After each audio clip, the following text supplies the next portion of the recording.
Jai Shri Ram. Now we come to Canto 94. The summary: diverting his own mind and seeking to please Sita, Shri Ram gives a graphic description of Chitrakoot, stressing the special features.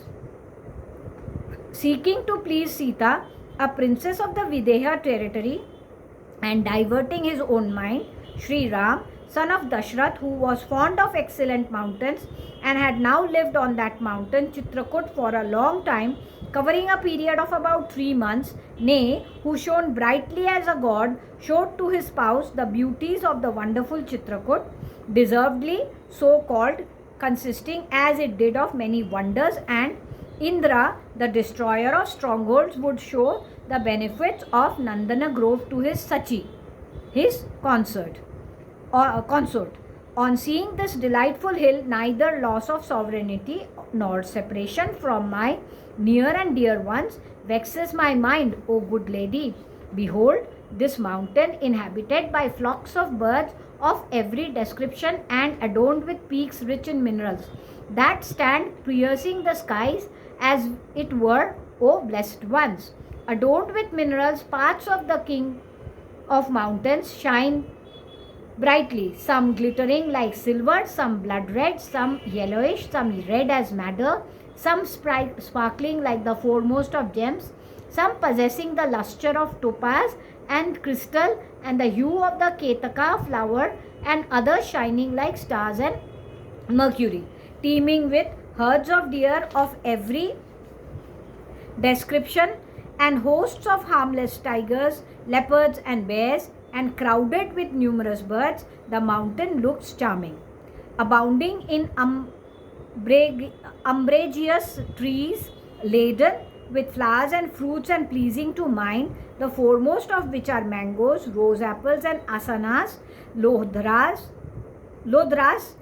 priyalas, commonly called payals, breadfruit tree, dhavas, ankolas, bhavyas and tinishas, bilvas, bale tree, tindukas and bamboos, kashmaris, margosas and varanas, madhukas and tilakas, jujube trees and trees bearing embellic myro balance, kadambas, cane, dhanavanas and pomegranates, called bijaka because they abound in seeds. This mountain thereby is enhancing its own beauty. Behold these kinnaras rejoicing at will and sporting in couples on the level grounds on the tops of the mountain with their minds focused on each other. Also behold, suspended on the boughs of trees, the swords of the kinnaras, as also the excellent garments of Vidyadhara women, as well as their sporting grounds, so pleasing to the mind. With its cascades and springs flowing here and there, this mountain looks like an elephant with ichor extending from its temples. What man will the wind issuing from the caves, catching on its way numerous odors emanating from various flowers, not enrapture, regaling his olfactory sense? If I dwell in this forest for many autumns with you and Lakshman, O reproachable one, lady, grief will not overpower me.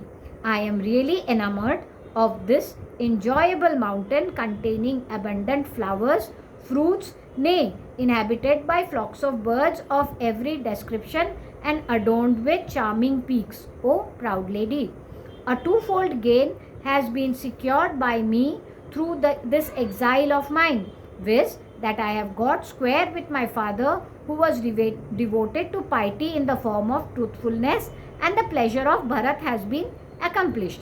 Do you feel happy in Chitrakoot with me, beholding various objects agreeable to your mind, speech and body?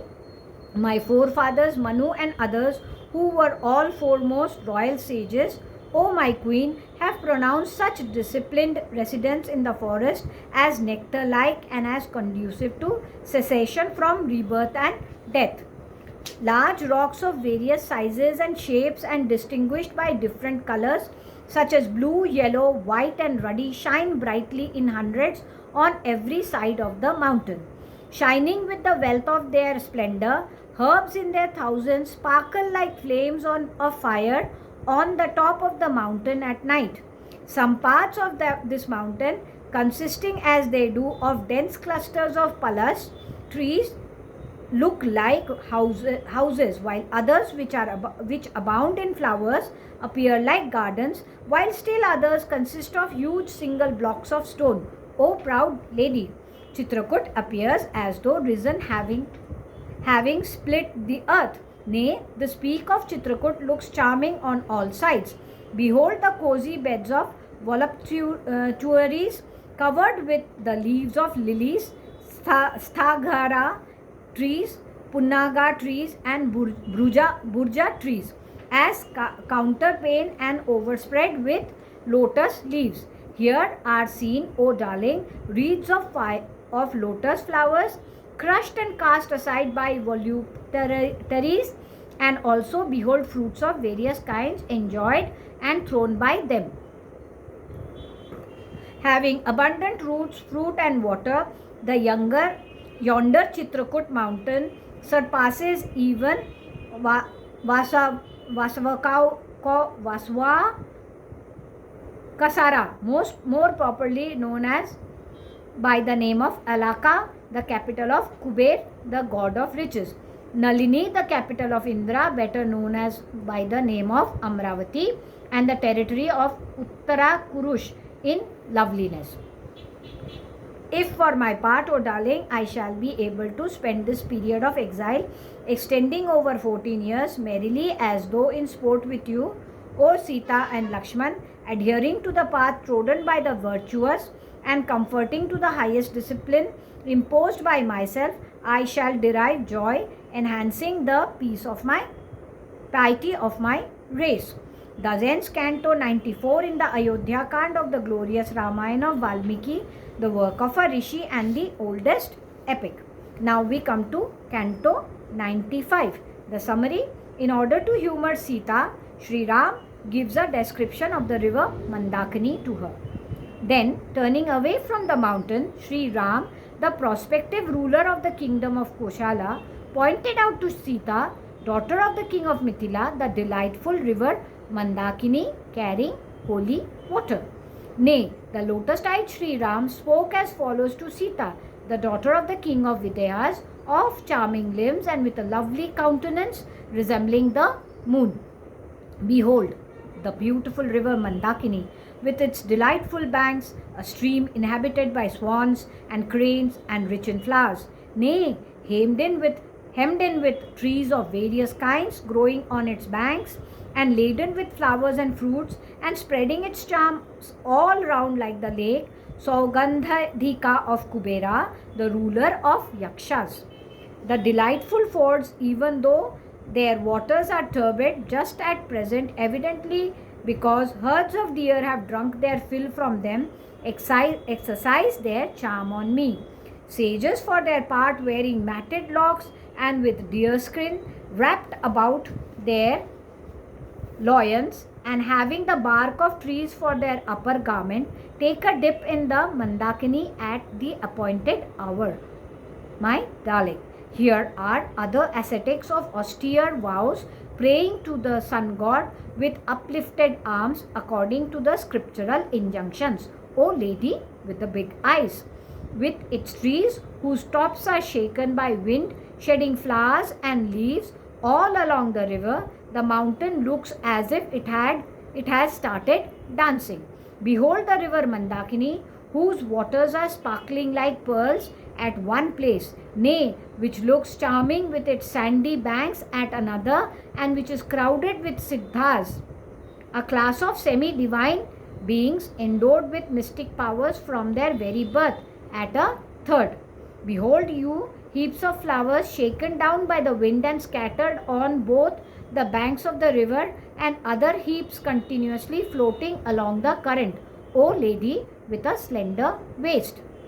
Behold how these melodious kakravaka birds are ascending the banks, uttering charming notes, O blessed lady. I value the sight of Chitrakoot as well as of the Mandakini more than ever resemblance in the capital, particularly because of your sight, O charming lady. Take a dip with me in this river, whose waters are ever agitated through daily bath by siddhas endowed with austerity and control of the senses and mind, and whose sins have been completely shaken off.